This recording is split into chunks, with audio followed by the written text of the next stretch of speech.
Hello दोस्तों, एक बार फिर से स्वागत है आपका हमारे इस ब्लॉग में। इस ब्लॉग में हम आपको बताएंगे कि आपने निधिवन तो नाम सुना ही है, वृंदावन के अंदर जो पड़ता है ये है बंसीवट। और बंसीवट के अंदर जो ओरिजिनल निधिवन जो बोलते हैं, जहाँ बंसीवन के नाम से, तो वो चीज़ है यहाँ पे। तो आपको देख रहे हैं ये पुरानी तो इसके बारे में कुछ बताएंगे महाराज जी। राधे राधे सभी भक्तों को। राधे राधे। देखो इसकी जटा ये जो देख रहे हैं आपको, ये पेड़ निधिवन में भी देखने को मिलते हैं। अच्छा अच्छा अच्छा, देखे ना जी। ये सारी चीजें निधिवन में भी मिलती हैं। तो ये आपको वो रहस्य हम बता रहे हैं जो आज तक किसी ने नहीं बताया होगा। ये 5000 वर्ष पुराने ही वृक्ष हैं जी। ये भी वही पेड़ हैं, वही वन तुलसी हैं जो निधिवन के अंदर हैं, वही लता हैं ये जी। बस इतना है कि यहाँ पे भगवान बंसी बजाते थे, यहाँ पे गऊओं को चराते थे, और यहीं पर थोड़ा रास भी, यहाँ भी रास रचाते थे, वहाँ भी रास रचाते थे। ये आप देखो कितने अद्भुत पेड़ हैं, और ये कैसी जटावटाओं से ये 5000 वर्ष पुराने ही पेड़ हैं, भगवान कृष्ण के जमाने के हैं जी। और ये आप देख रहे हो, ये देखो यहाँ महाराज जी बड़े बड़े संत बैठे रहते हैं, और संतों का बड़ा यहाँ पर तपस्या स्थल है। यहाँ पर काफी आपको ऐसे संत मिल जाएंगे, लता पताओं बहुत अच्छे अच्छे संत रहते हैं यहाँ पे, जिनकी वजह से आज कितना साफ सुथरा है। और देखो जो सफाई कर रहे हैं ना, वो यहाँ पे बैठे संत हैं ना, सब संत भजन वगैरह करते रहते हैं।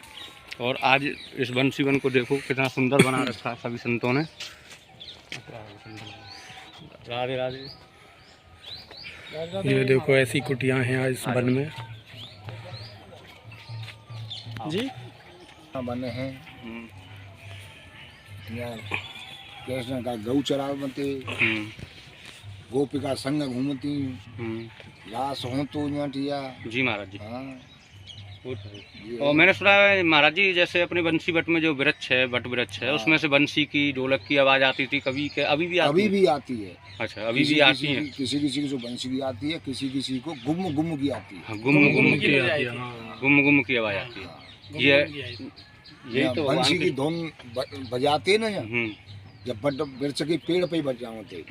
पहले तो जब बट वृक्ष की पेड़ों का वृंदावन तक लगे भाई, हाँ, जो लता पतन पे जाते पैदल नहीं जा करता। हाँ, ये पेड़ इतने लंबे एक दूसरे की जटाई। हाँ, अब जो समाज ने भड़के सब इधर उधर कर दिया, माहौल कर दिया, मतलब नरक फैला दिया। जैसे कहते हैं ना कि हाँ, कहते हैं ना कि कलयुग का प्रकोप दिख रहा है। वृक्ष जो 5000 वर्ष पुराने थे वो छोटे होते जा रहे हैं, काटते जा रहे हैं, और जैसे वन थे उन्हें उजाड़ते जा रहे हैं लोग अपने के लिए। गाँव यहाँ गाय चरती थी वो उनके सब, अब वो गायों के लिए कोई व्यवस्था नहीं है, सब व्यवस्था अंग भंग कर दी लोगों ने। और ये है कि अभी हमारी ये धरोहर पे अभी संत लोग हैं, तो ये पृथ्वी टिकी हुई है, उन्हीं की वजह से टिकी हुई है, संतों की वजह से। संत भजन करते हैं। हाँ, यहाँ पे तो वो कहते हैं ना, आपने सुना होगा कि जंगल में भी मंगल का जो आनंद है वो संतों को ही मिलता है। और जो संत है ना, देखो अपने ऐसे भरे जंगल में, और देखो सबसे बड़ी बात तो ये है कि जो जंगल है ना, ये जंगल नहीं, एक तरह से ये गोपका ही है, ये भगवान के अंग है भाई, ये भगवान की रूह है बिल्कुल। और ये रूह ही हमें ऑक्सीजन प्रदान कर रही है। और आप देख रहे हो तुम कितनी, अब अच्छा, हम जो वृंदावन में रहते हैं वहाँ की जो ऑक्सीजन है और यहाँ की ऑक्सीजन में कितना अनुभव हो रहा होगा तुमको बिल्कुल है। एक शुद्धता अपने जैसे लग रहा है कि नाक के द्वारा एक बहुत अच्छी खुशबू जा रही है, बहुत अच्छी सुगंध जा रही है ना, बिल्कुल ऐसा लग रहा है ना। और ऑक्सीजन लेवल कितना अच्छा है, कितना ठंडक है, कितनी, देखो ये मेहंदी के पेड़ हैं जी, हैं। और शांति देखो, शांति है, पक्षियों की कुकू की आवाज़, मोरों की आवाज, और संतों का मिल। अच्छा अच्छा अच्छा।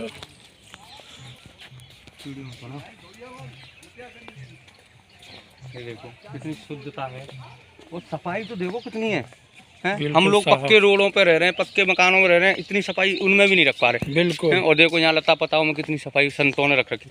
तभी तो कहते हैं कि संत मिलन को चालिए निज माया अभिमान, जो पग आगे बढ़े कोटन यज्ञ समान। वाह वाह वाह, बहुत देखो ये कितना अच्छा दृश्य था, किसी टाइम पे अभी टूट गया है, मिट्टी का बना हुआ है। अपने देखो मोर आपको दिखाई देगा, है ना, मैं आगे से अपने कैमरा से दिखाऊं तो आपको दिखाते हैं कि देखो ये पहले जो मिट्टी के बनते थे कितने सुंदर लगते थे बिल्कुल, भगवान कृष्ण के ज़माने में बढ़िया। पर ये तो कृष्ण के ज़माने का नहीं है, किसी संत के ज़माने का ही है।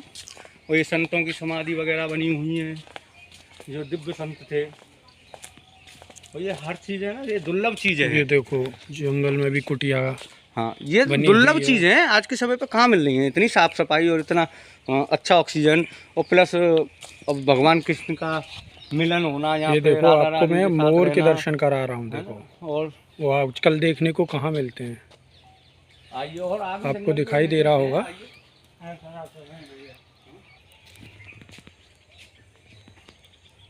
एक बात पंडित जी, एक दृश्य जो गुप्त चीज है, इसके बारे में अभी तक देखो, ये काला लोग बागों को पता नहीं है। बहुत दुर्लभ वृक्ष है जो महादेव जी को चढ़ाया जाता है। अच्छा, काला धतूरा आज के समय पे कहाँ मिलता है। राधे राधे।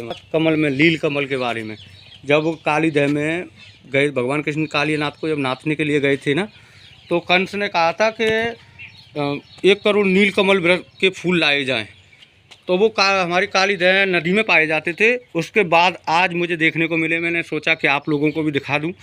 तो ये नील कमल जो है ना, दुर्लभ, बहुत दुर्लभ है, बहुत कम देखने को बहुत मिलते हैं। कम चांस है कि आपको मिले। ये आपके नसीब हैं जो हाँ, आपको देखने को मिल रहे हैं। तो आप दर्शन करें नील कमल के। और ये आपको बारीकी से मैं दिखा रहा हूँ। हाँ, फोटो। और अभी आपको हम फिर महाप्रसादी का वो दर्शन कराएंगे, महाराज जी के द्वारा प्रसाद लेके। आइए।